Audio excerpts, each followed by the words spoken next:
nearly every mode of information has been co-opted, whether it's Wikipedia online, fact checkers, the news. In an era of weaponized information, Conspiracy theory, quackery, anti-vaccine. Anybody who asked a logical, rational question about the safety of a medicine for an individual was suddenly portrayed as anti-vaccine. Today I sit down with 5-time Emmy Award-winning investigative journalist Cheryl Attkisson. She's the host of Full Measure and author of Slanted, How the News Media Taught Us to Love Censorship and Hate Journalism. That crazy thing that they say is a conspiracy theory may well have some truth in it. This is American Thought Leaders, and I'm Jan Jekielek. Cheryl Attkisson, such a pleasure to have you back on American Thought Leaders. Thanks for having me. Cheryl, I've been lately thinking about your book, Slanted. You know, you wrote this pre-COVID, frankly. And the more I think, the subtitle, this is close, How the Media Taught Us to Love Censorship and Hate Journalism. I think you were seeing something very profound earlier than many were. I think part of the reason, it's not that I'm so prescient, it's that the kind of reporting I do lends itself to me seeing or being subjected to trends in media and propaganda that later become more widespread, but I think I'm kind of on the leading edge of seeing it sometimes, and I can look at it, kind of see what's happening in the landscape. When I say how the media taught us to love censorship and hate journalism, it's referring to the phenomenon that prior to 2015, 2016, and I looked at this to make sure I was on target with my memory, there was no big movement begging big tech or third parties or fact checkers to get between us and our open information online or on the news. Nobody would have thought of it, at least on any broad scale. And yet now here we are just a couple of years later, after a major campaign to control the information, I believe, on the news and online, where many people embrace the notion that some know-nothing third party that's, quite frankly, their strings are being pulled by some corporate or political interest, that they're inserting themselves and saying what we can and can't see and read and what we should believe, yet people are embracing that, and even in the media, and begging for more of it. Never would have thought of that just a couple of years ago, that would be the case. Well, and just some of the things that are fact-check are bizarre. I mean, I will see, I'd have to look up because I screenshot these things periodically. I'm just like, you're fact-checking this, and then it sits on my feed for, this is on Twitter, right, for 2 days? Right. What are you trying to do to me here? Right? It's a very, the whole phenomenon is strange. You'll have these, people who really, aren't qualified, fact-checking people like, the example I like is Dr. Robert Malone about, vaccine technology or something. It's just kind of bizarre. Well, one has to understand, as I've tried to describe, that nearly every mode of information has been co-opted, if it can be co-opted, by some group. Fact checks are no different. Either they've been co-opted in many instances or created for the purpose of distributing narratives and propaganda. And your common sense is accurate when it tells you that the way they chose this fact check and how they decided to word it so they could say this thing is not true when at its heart it really is true, but the message they're trying to send is that you shouldn't believe it. Your common sense is right. That's been created as part of a propaganda effort by somebody somewhere, part of a narrative, to distribute to the public. So virtually every piece of information that can be co-opted has been, whether it's Wikipedia online, fact checkers, the news, Snopes. A lot of people, I think, used to go to Snopes and say, this is a place I can find the truth, and they may not understand that even Snopes in many instances has been co-opted. The fact checks, I look at healthfeedback.org, which is, I call a fake science group that's used by Facebook and other big tech companies to debunk scientific things that often are actually true, but just to keep them where they'll get pulled off your feed or someone may be pulled off of social media on the basis of these fake fact checkers, these people who call themselves scientists, saying something is or isn't correct.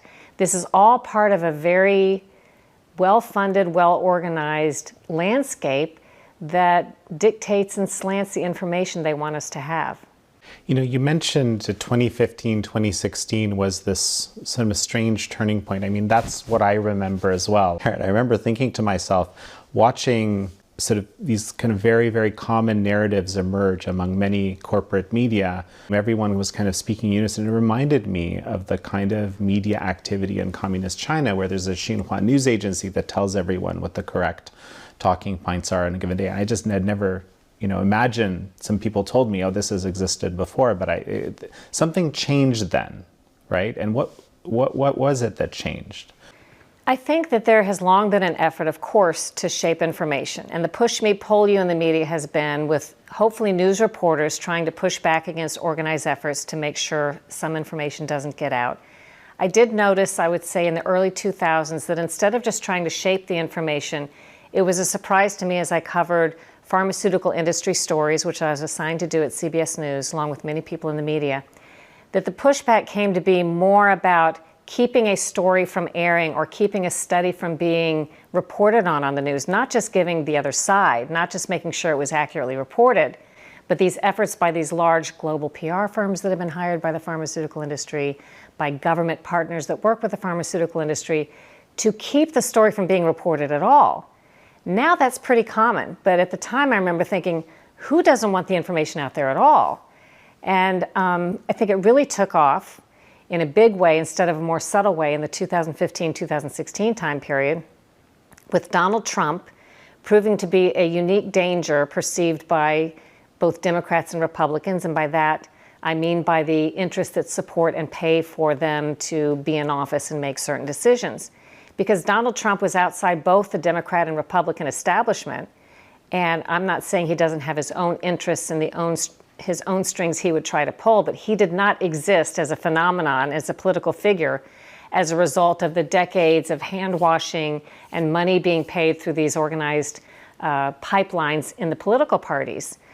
So there were really strong vested interests that did not want to see a Donald Trump in office, a wild card, as I called him, who would do things outside the money interests, be it Democrat or Republican. And they organized a media campaign and exploited the changes that have been happening over the prior decade or two, where the media was becoming more conflicted and less apt to just independently report what was going on. And this all dovetailed together to create this, what I think, crazy information landscape we have today, where journalists too often, I don't even really think they're journalists, they're writers that are seeking to amplify whatever establishment scientists or establishment politicians want them to say uncritically and at the expense oftentimes of accuracy. They're just sort of blurting out what they're told to distribute to the public. They're acting more as propagandists than journalists and reporters. And I do think that started in that time period. There was a well-funded effort that I've tracked in my books that shows how big tech was brought into it with a lobby campaign by some important propagandists that work behind the scenes, who met with Facebook and said, you got to start censoring and fact-checking information, and it meant a certain kind of information politically at the time. But that's how it all got started. And if I may amplify on that just a bit, even at the time, and I say when people watch from the outside and something doesn't make sense to them, you should listen to your cognitive dissonance. In the 2015 time period, 2016, when all this was changing, I remember hearing a speech given by President Obama at Carnegie Mellon in September of 2016, I believe it was, and he said something like, somebody needs to step in and curate information in this wild, wild west media landscape. And I remember thinking that was such a strange thing to say, because there was no big movement among the public that people needed to have their information curated, that someone needed to step in and tell us what to think and curate what was online. But to a man, after that, if you look at the media, day after day, there were headlines about fake news and curation and what should and shouldn't be reported. And I kind of worked backward and found just a couple of weeks before President Obama's speech, there was a nonprofit called First Draft that introduced, the first time I could document it, the notion of fake news in its modern context and how it had to be controlled. I'm thinking, that's kind of interesting. Who's First Draft? So I look up their tax records, which had not all been filed yet. It's a fairly new nonprofit. And I called them, because when you follow the money, you find a lot of answers. And I said, who funds you? And First Draft said that they started, by the way, about the beginning of the election cycle in 2015, and they were funded by Google. Google's parent company, Alphabet, was led at the time by a man named Eric Schmidt, who was a top Hillary Clinton donor and was an activist working in her campaign as she's running for president. Is it a coincidence that a political activist, right ahead of the presidential campaign, starts a nonprofit that picks up the notion of fake news? And if you looked at the nonprofit's website, When they said fake news, they meant entirely conservative-based fake news. In their viewpoint, there was no liberal version of fake news. And then within a matter of weeks, President Obama gives this speech. The media takes off and runs with it. What happened, interestingly, with Donald Trump being the wild card is every time they accused him or his side of fake news, he grabbed the ball and threw it back at him and said, "You're fake news."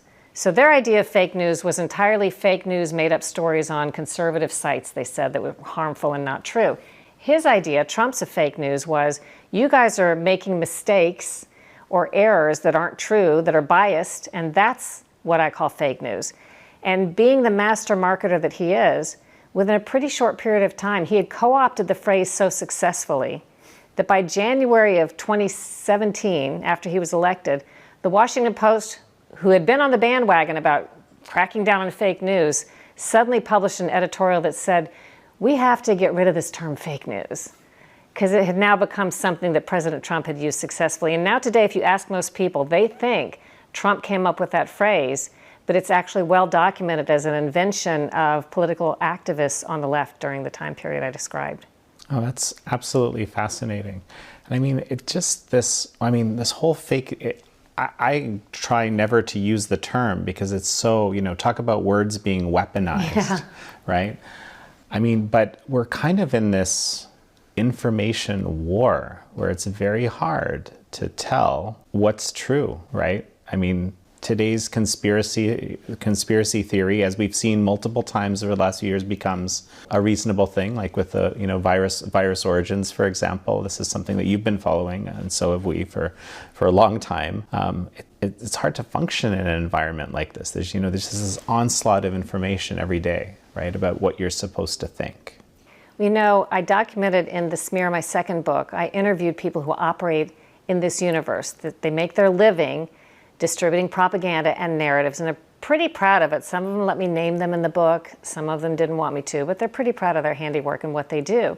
And they explained to me that if they do nothing more than confuse the information landscape, maybe you don't totally buy what they say, but they've done enough to make you not sure of anything, that still serves the purpose in many cases. Because if they don't want you to believe something and they can cast doubt by making you doubt everything, they've accomplished their goal in a way, because you still don't believe the thing that they were trying to distract you from. And I thought that was really interesting, that sometimes confusion can actually be the goal. Well, and the other thing that I've been thinking about a lot lately is this, there seems to be this kind of weird feedback loop among, I guess, agencies, unnamed agencies, but different ones, and the corporate media, to the point where I kind of wonder whether, it's sort of like believing your own propaganda or your own talking points, whether or not they're true. Maybe in some cases they're even true, but it's fed back and it's reinforced to the point where I wonder if it almost becomes difficult for the people involved themselves to figure out what the reality is. They start believing their own stories. It's a good point. One of my biggest criticisms of what we in the news have become compared to really not too long ago is we would never have, some years ago, at least the mainstream media, simply repeated what government/industry said uncritically and then tried to convince people that was the truth and not to believe certain other things. We would be playing more of an opposite role, a reasonable but skeptical audience that would ask for justification and present other viewpoints, rather than just sort of serving as a mouthpiece for them. And it's the biggest turnaround to me to see the media willingly take an official position from people who have all kinds of conflicts of interest. It doesn't mean what they're saying isn't true, but there's certainly a lot of things to consider.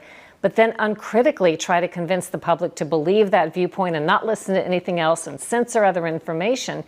But in this way, it's made it very hard in a confused, chaotic environment like with coronavirus to get at the truth when maybe we've made mistakes because we didn't know better because this thing is happening and developing and emerging, but then to get at the truth when information is closed off and we're only hearing one side and we're told that we can't listen to other things or other studies or other scientists, I think it's been a very harmful thing.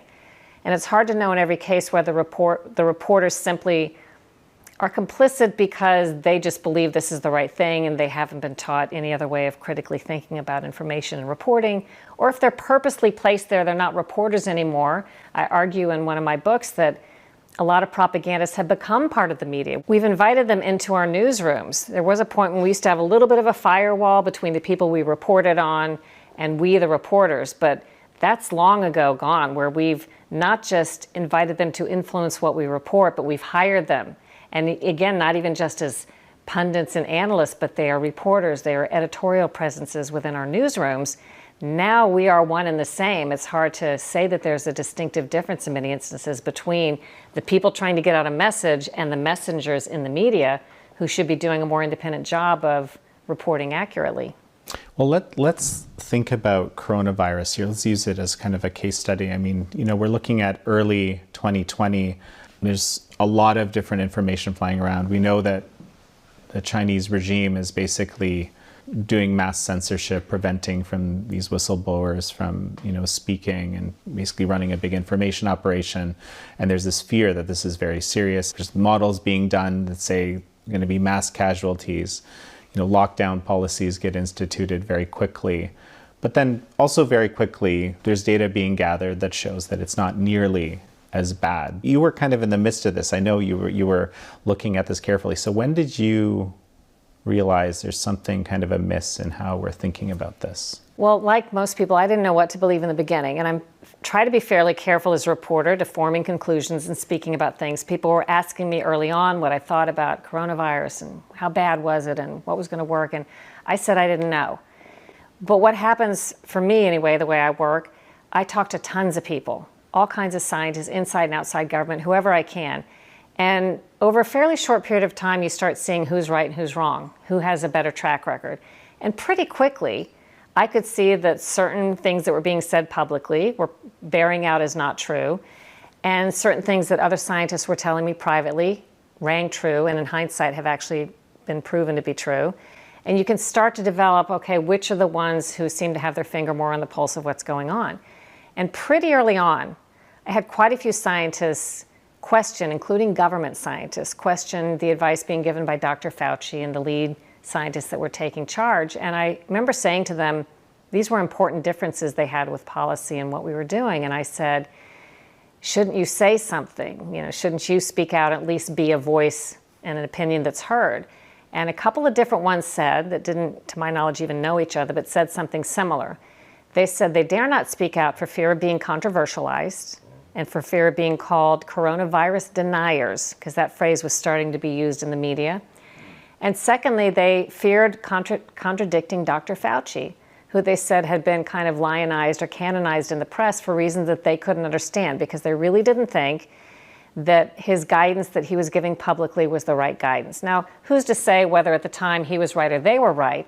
But I was simply saying, certainly these esteemed scientists who had differing opinions that made sense to me, certainly those opinions should be heard as well, and yet they weren't allowed, and in many cases were afraid to even speak out for fear of losing grants. I think people don't understand how the scientific world is so driven by the money they can get for research, and all of that virtually comes from the government or through the government.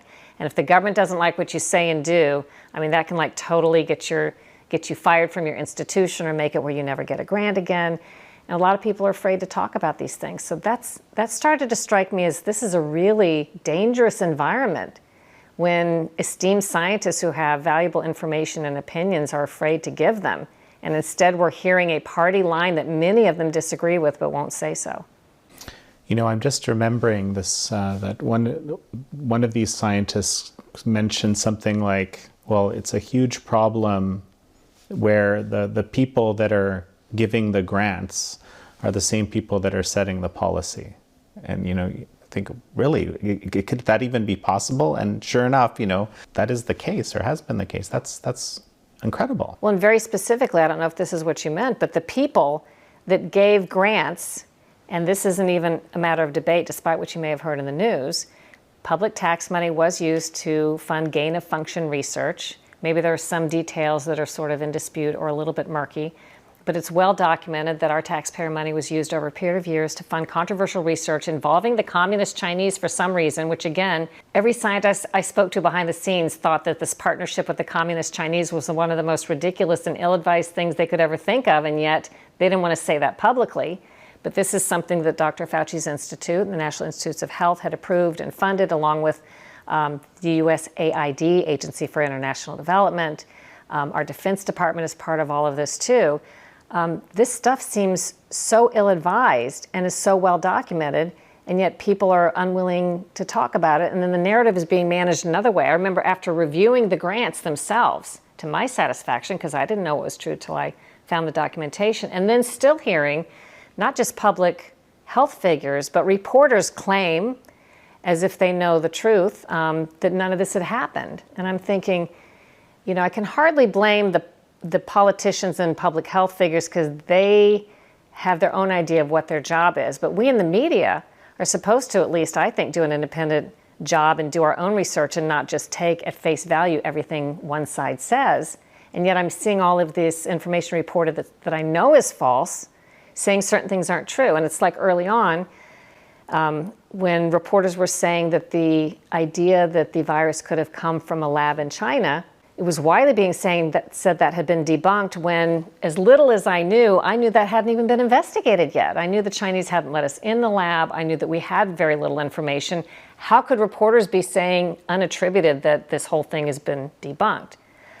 So these are the kinds of things that early on, that's sort of a red flag to me that says somebody's trying to shape the information. They're using reporters to do it. Public health figures are involved in some instances, and that makes me want to know what's really behind it.